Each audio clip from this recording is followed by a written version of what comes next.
സദ്ഗുരേ ശരണം. ഈ പ്രപ്പോസിഷൻസ് ഉപയോഗിക്കുന്നതിന്റെ പ്രാധാന്യം നിങ്ങൾക്കറിയാമോ? ഇപ്പോ ഒരു ബുക്ക് ഒരു ഷെൽഫിന്റെ മുകളിലാണ് ഇരിക്കുന്നത് എന്ന് വിചാരിക്കാം.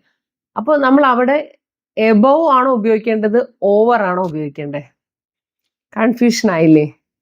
ആ, അതുപോലെ ഒരു ബുക്ക് അവിടെ താഴെയുണ്ട്. അപ്പൊ അത് ബിലോ എന്ന് പറയോ അതോ അണ്ടർ എന്ന് പറയോ? അപ്പോൾ ഇങ്ങനെയാണ് ഈ പ്രപ്പോസിഷൻസ് നമുക്ക് ഉണ്ടാക്കുന്ന കൺഫ്യൂഷൻസ് എന്ന് പറഞ്ഞാൽ. ഇപ്പൊ പറയുന്നത് BBC-യിലെ ന്യൂസ് റീഡേഴ്സ് വരെ പ്രപ്പോസിഷൻസ് തെറ്റിക്കും എന്നാണ് പറയുന്നത്. കാരണം അത് കുറച്ച് ട്രിക്കിയാണ്. അപ്പൊ ഞാൻ നിങ്ങളുടെ അടുത്ത് ചോദിച്ച ക്വസ്റ്റ്യൻസിന്റെ ക്ലാരിഫിക്കേഷൻ ഞാനത് പറയാം. അതിനു മുമ്പ് നിങ്ങൾ അതിന്റെ ആൻസർ നിങ്ങളൊന്ന് ടൈപ്പ് ചെയ്ത് കമന്റ് ബോക്സിൽ ഇടണം ഇപ്പൊ തന്നെ. എന്നിട്ട് നമുക്ക് ബാക്കി കേൾക്കാം. ഓക്കെ, അപ്പോ ഇംഗ്ലീഷ് ഗുരുവിന്റെ പുതിയ എപ്പിസോഡിലേക്ക് എല്ലാവർക്കും സ്വാഗതം. ഞാൻ Ashalatha Sreejith. So are you ready? Then let's get started.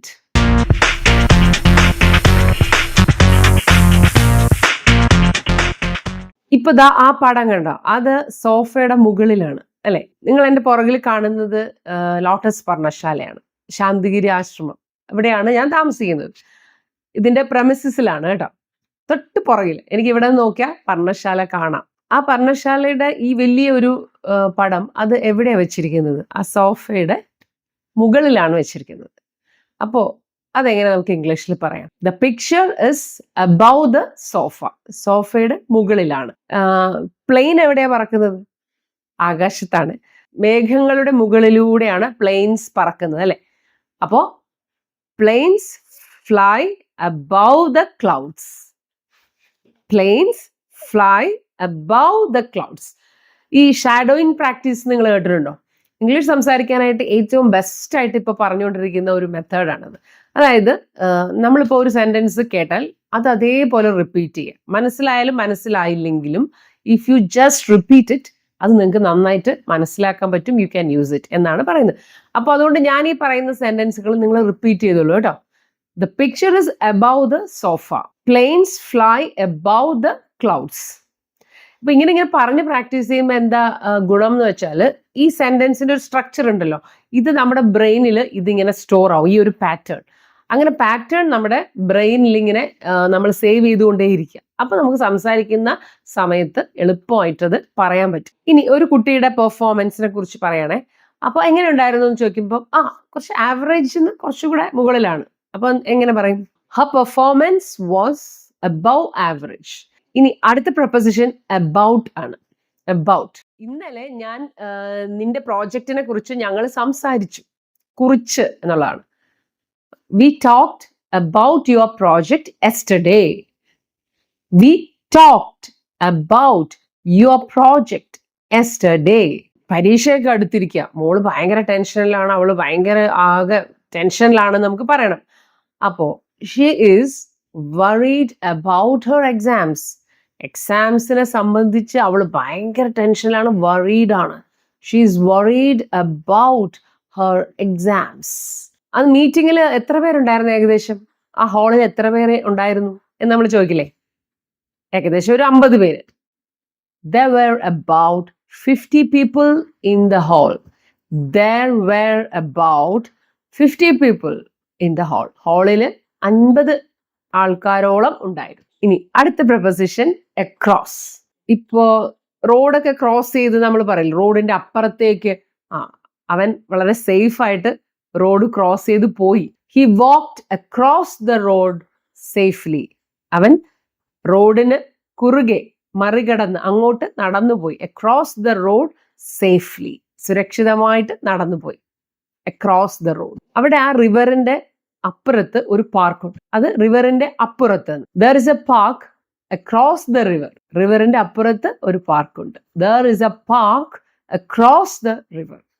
അപ്പൊ ഒരു റോഡിന്റെ അപ്പുറത്ത് ഒരു കടയുണ്ട് എന്നൊക്കെ പറഞ്ഞെങ്കിൽ there is the shop across the road എന്ന് പറഞ്ഞാൽ മതി. അക്രോസ് ദ റോഡ്, അപ്പുറത്ത്. അവളുടെ മുഖത്ത് ഒരു പുഞ്ചിരി വിരിഞ്ഞു. A smile spread across her face. അവളുടെ മുഖത്ത് ഒരു പുഞ്ചിരി വിരിഞ്ഞു. A smile spread across her face. എന്നെ കണ്ടപ്പോ അവളുടെ മുഖത്തൊരു ചിരി വിടർന്നു. When she saw me, a smile spread across her face. രണ്ടുപേരുടെ ഇടയിലാണെങ്കിൽ നമ്മൾ among എന്ന് പറയില്ല, അത് between എന്നാണ് പറയാം. പക്ഷെ among എന്ന് പറയുമ്പോൾ 2ൽ കൂടുതൽ ആൾക്കാരുണ്ടാവണം. 2ൽ കൂടുതൽ വസ്തുക്കളോ ആളുകളോ ഉണ്ടെങ്കിൽ അതിന് ഇടയിലുള്ള കാര്യങ്ങളെ കുറിച്ച് പറയുകയാണെങ്കിൽ നമുക്ക് എമംഗ് ഉപയോഗിക്കാം. അവൾ അവളുടെ ഫ്രണ്ട്സിന്റെ ഇടയിൽ ഇരിക്കുകയായിരുന്നു. She was sitting among Har friends. ഇനി ഒരു ടീം ആയാൽ നല്ല യൂണിറ്റി വേണം അല്ലെ? അപ്പോഴാണ് ഒരു വിജയിക്കാനുള്ള ഒരു എൻത്യൂസിയാസം ഉണ്ടാവുന്നത്. അപ്പോൾ നമ്മുടെ ടീമിൽ അതുകൊണ്ട് നമ്മളിപ്പോൾ ഏഷ്യ കപ്പ് വിജയിച്ചിരിക്കുന്നു. There is unity among the team members. There is unity among the team members. Team മെമ്പേഴ്സിന്റെ ഇടയിൽ അവർ തമ്മിൽ നല്ല യൂണിറ്റി ഉണ്ട് എന്നുള്ളൊരർത്ഥമാണ്. ചില രഹസ്യങ്ങൾ കുടുംബക്കാരുടെ ഇടയിൽ തന്നെ നമ്മൾ നിർത്തും അല്ലെ? അതങ്ങനെ പുറത്ത് എല്ലാവരോടും പറയില്ല. The secret was kept among the family. The secret was kept among the family. ഫാമിലിയുടെ ഉള്ളിൽ ആ സീക്രട്ട് ഒതുക്കി. അടുത്തത് amidst. ഇത് കുറച്ച് പോയിറ്റിക് ആയിട്ടുള്ള ഒരു വേർഡാണ് കേട്ടോ. ഏകദേശം എമംഗ് എന്നുള്ളൊരു അർത്ഥം അതിന് വരും, പക്ഷെ അത് ചില സിറ്റുവേഷൻസിലാണ് അത് ഉപയോഗിക്കുക. amidst നോക്കിക്കോളും. നേതാക്കന്മാര് ഭയങ്കര വിമർശനമായിരിക്കും നേരിടുന്നത് അല്ലെ? അപ്പോൾ ചില നേതാക്കന്മാർ ഭയങ്കര ധൈര്യത്തോടെ അവർ ആ വിമർശനങ്ങളെ നേരിടും, അതിനിടയിൽ അവർ നിൽക്കും. The leader stood strong amidst criticism. amidst criticism, വിമർശനത്തിന്റെ ഇടയിൽ സ്ട്രോങ് ആയിട്ട് ലീഡർ നിന്നു. The leader stood strong amidst criticism. ആകെ വിഷമവും പ്രശ്നങ്ങളും ആകെ ഒരു കെയോസ് എന്ന് പറയും. നമ്മൾ കെയോസ് എന്ന് പറഞ്ഞാൽ കുഴഞ്ഞു മറിഞ്ഞ് കിടക്കുവാണ് നമ്മുടെ ലൈഫ് എന്ന് പറയുന്നത്. അതിനിടയിൽ അവള് ശാന്തി കണ്ടെത്തി. ഈ കെയോസിന്റെ ഇടയിൽ ശാന്തി കണ്ടെത്തി. She found peace amidst chaos. She found peace amidst chaos. നല്ല പച്ച കളറിലെ പരവതാനി വിരിച്ച പോലെയുള്ള ഗ്രൗണ്ടുകളില്ലേ, പാടങ്ങളില്ലേ, അതിനിടയിൽ നല്ല പൂക്കൾ ഇങ്ങനെ വിടർന്നു നിന്നതെന്ന് ആലോചിച്ച് നോക്കിയേ. The flowers bloomed amidst the fields. അതൊക്കെ ഒരു പോയറ്റിക് ലാംഗ്വേജ് ആണ്. The flowers bloomed amidst the fields, green fields. ഇനി ഏറ്റവും കോമൺ ആയിട്ടുള്ള പ്രൊപ്പോസിഷൻ at. അവള് ബസ് സ്റ്റോപ്പിൽ കാത്തു നിൽക്കുന്നുണ്ട്. She is waiting at the bus stop. In the bus stop എന്ന് പറയണ്ടേ, ബസ് സ്റ്റോപ്പിന് അകത്ത് നിൽക്കുന്നു എന്നുള്ള അർത്ഥത്തിലാണ് നമ്മൾ ഇൻ ദ ബസ് സ്റ്റോപ്പ് എന്ന് പറയുന്നത്. അപ്പോൾ ബസ് സ്റ്റോപ്പ് ഒരു വീട് പോലൊരു സ്ഥലം, അതിനകത്ത് നിൽക്കുന്നതായിരിക്കണം എങ്കിൽ നമുക്ക് ഇൻ ദ ബസ് സ്റ്റോപ്പ് എന്ന് പറയാൻ പറ്റും. അപ്പോൾ ബസ് സ്റ്റോപ്പിന്റെ പരിസരത്ത് ഉണ്ടാവും, ആ അർത്ഥത്തിലാണ്. She is waiting at the bus stop. She is waiting at the bus stop. ഇന്നലെ ഞങ്ങൾ 6 മണിക്ക് ഞങ്ങൾ മീറ്റ് ചെയ്തു. അപ്പൊ സമയത്തിനും നമ്മൾ അറ്റ് ഉപയോഗിക്കും. We met at 6 PM yesterday. ഇന്നലെ 6 മണിക്ക് ഞങ്ങൾ മീറ്റ് ചെയ്തു. അപ്പൊ അത് മെറ്റ് എന്നാണ് പറയുക, പാസ്റ്റ് ടെൻസ്. അവൻ എന്നെ നോക്കി ചിരിച്ചു, സ്മൈൽ ചെയ്തു. ഹി സ്മൈൽഡ് അറ്റ് മീ എന്ന് പറഞ്ഞാൽ എന്നെ നോക്കി ചിരിക്കുന്നതിനാണ് നമ്മൾ അറ്റ് മീ എന്ന് പറയുന്നത്. എന്നെ നോക്കി പുഞ്ചിരിച്ചു. He smiled at me. He laughed at me എന്ന് പറഞ്ഞാൽ അർത്ഥം മാറും കേട്ടോ. അത് കളിയാക്കുന്നതിനാണ് ഹി ലാഫ്ഡ് അറ്റ് മീ എന്ന് പറയുന്നത്. അതാണ്. അപ്പൊ സ്മൈൽഡും ലാഫ്ഡും തമ്മിലുള്ള വ്യത്യാസം മനസ്സിലായില്ലേ? അപ്പോൾ ഇന്നത്തേക്ക് നമുക്ക് ഇത്രയും പ്രൊപ്പോസിഷൻസ് മതി. ഇത് നിങ്ങൾ നന്നായിട്ട് പഠിക്കുക, പ്രാക്ടീസ് ചെയ്യുക. ഓക്കെ, ഇനി നിങ്ങൾക്ക് ഫില്ലപ്പ് ചെയ്യാനായിട്ട് കുറച്ച് ക്വസ്റ്റ്യൻസ് ഞാൻ ഇവിടെ കാണിച്ചിട്ടുണ്ട്. അതിൻ്റെ കറക്റ്റ് ആൻസർ നിങ്ങൾ സെലക്ട് ചെയ്ത് ഇപ്പം തന്നെ കമൻറ്റ് ബോക്സിൽ ടൈപ്പ് ചെയ്തിടുക. പിന്നെ ഇങ്ങനെയുള്ള ഈ വീഡിയോ ഇഷ്ടപ്പെട്ടാൽ ലൈക്ക് ചെയ്യണേ, ഷെയർ ചെയ്യണം, പിന്നെ നിങ്ങളുടെ കമൻസ് എഴുതിയിടാൻ മറക്കുകയും ചെയ്യരുത്. Okay, so see you in the next video. Until then you take care. സദ്ഗുരുവേശ. പിന്നെ സ്പോക്കൺ ഇംഗ്ലീഷ് കോഴ്സിനും ഇംഗ്ലീഷ് ഗ്രാമർ കോഴ്സിനും കുട്ടികൾക്ക് ലിറ്റററി ഇവന്റ്സ് കോച്ചിങ്ങിനും ഒക്കെ ചേരാം. ഈ നമ്പറിൽ കോൺടാക്ട് ചെയ്താൽ മതി. സയൻസ് ട്യൂഷനും ഉണ്ട് 6 to 10 സ്റ്റാൻഡേർഡ് വരെ, ഫിസിക്സ്, കെമിസ്ട്രി, ബയോളജി. അപ്പോൾ അതിന് നിങ്ങൾക്ക് ചേരാവുന്നതാണ്.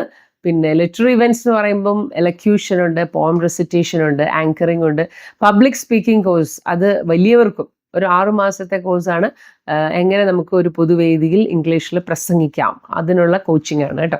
അപ്പോൾ അങ്ങനെ പിന്നെ എലക്യൂഷൻ, കുട്ടികൾക്ക് പ്രസംഗ മത്സരങ്ങൾ ഉണ്ടാവുമല്ലോ, അപ്പോൾ അതിനുള്ള സ്പെഷ്യൽ കോച്ചിങ്ങും അങ്ങനെയുള്ള പല രീതിയിലുള്ള കോച്ചിങ്ങും ഉണ്ട്. അപ്പോൾ അതൊക്കെ നമ്മുടെ ഈ പോസ്റ്റേഴ്സ് വായിച്ചാൽ നിങ്ങൾക്ക് മനസ്സിലാവും. അപ്പോൾ താല്പര്യമുള്ളവർ എത്രയും വേഗം കോൺടാക്ട് ചെയ്യാം. ഓക്കെ.